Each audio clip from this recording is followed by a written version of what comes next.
ഓം നമോ ഭഗവതേ വാസുദേവായ. ഓം ശ്രീകൃഷ്ണ പരമാത്മനേ നമഃ.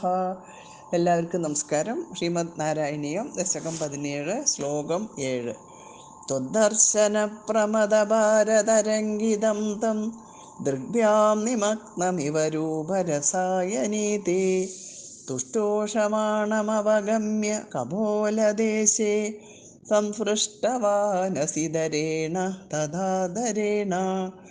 ത്വദ്ദർശന പ്രമദഭാരതരംഗിതം തം ദൃഗ്ഭ്യാം നിമഗ്നം ഇവ രൂപരസായനീതേ തുഷ്ടൂഷമാണം അവഗമ്യ കപോലദേശേ സംപൃഷ്ടവാൻ ഹസി ധരേണ തഥാധരേണ.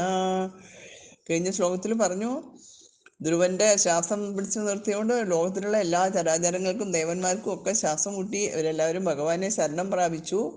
അങ്ങനെ ദേവന്മാരുടെ അഭ്യർത്ഥന അനുസരിച്ചിട്ട് ഭഗവാൻ ഗരുഡന്റെ പുറത്ത് കയറിയിട്ട് ധ്രുവന്റെ മുമ്പിലേക്ക് എത്തിയിരിക്കുകയാണ്. ധ്രുവന്റെ മുമ്പിൽ പ്രത്യക്ഷപ്പെട്ടു എന്നാണ് പറഞ്ഞത്. അങ്ങനെ ആ ഭഗവാനെ കണ്ടത് കൊണ്ടുണ്ടായ കനത്ത സന്തോഷം, ആ ഭാഗങ്ങളൊക്കെയാണ് നമ്മൾ ഈ ശ്ലോകത്തിൽ വായിക്കാൻ പോണത്.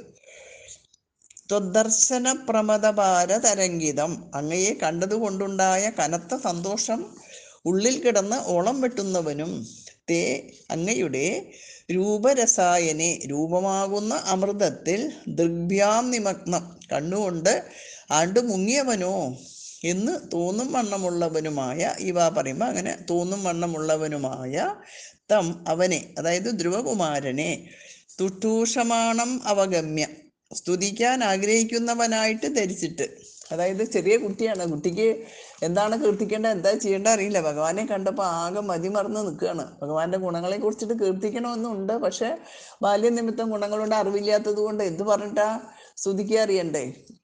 അങ്ങനെ വിഷാദിക്കുന്നു എന്ന് സകല പ്രാണികളുടെയും ഭഗവാന്റെ എല്ലാവരുടെയും ഹൃദയകമലത്തിൽ ഇരിക്കുന്ന ഭഗവാൻ അറിയാമല്ലോ. അങ്ങനെ ധ്രുവന്റെ ഹൃദയകമലത്തിൽ വസിക്കുന്ന ഭഗവാൻ അറിഞ്ഞു. അങ്ങനെ അഞ്ജലി ബന്ധം ചെയ്തുകൊണ്ട് മുൻഭാഗത്ത് നിൽക്കുന്ന ധ്രുവനെ ഭഗവാൻ കരുണയോട് കൂടിയിട്ട് ആ വേദസ്വരൂപമായ ശംഖത്താൽ ഒന്ന് കവിൾത്തടത്തിൽ സ്പർശിച്ചു എന്നാണ് പറയുന്നത്.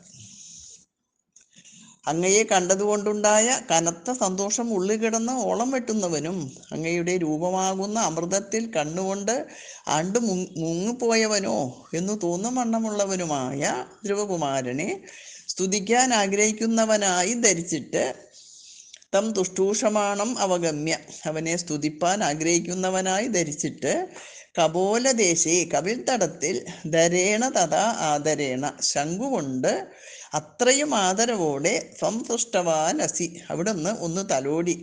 അതായത് വാത്സല്യാതിരേകത്താൽ ഭഗവാന് ധ്രുവന്റെ നേരെയുള്ള ആ വാത്സല്യാതിരേകം അതിനെ ഓമനിച്ചുകൊണ്ട് എന്നാണ് ഇതിൻ്റെ താല്പര്യം. കവിൾത്തടത്തിൽ ശംഖുകൊണ്ട് അത്രയും ആദരവോടെ അവിടുന്ന് ഒന്ന് തടവി. ബാക്കി ഭാഗങ്ങൾ അടുത്ത ശ്ലോകത്തിൽ നോക്കാം.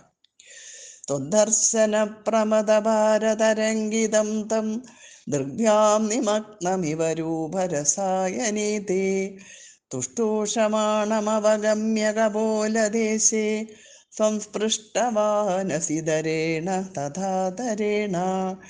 ത്വദ്ദർശന പ്രമദഭാരതരംഗിതം തം ദൃഗ്ഭ്യാം നിമഗ്നമിവ രൂപരസായനീതേ തുഷ്ടൂഷമാണമവഗമ്യ കപോലദേശേ സംസ്പൃഷ്ടവാനസിധരേണ തഥാധരേണ.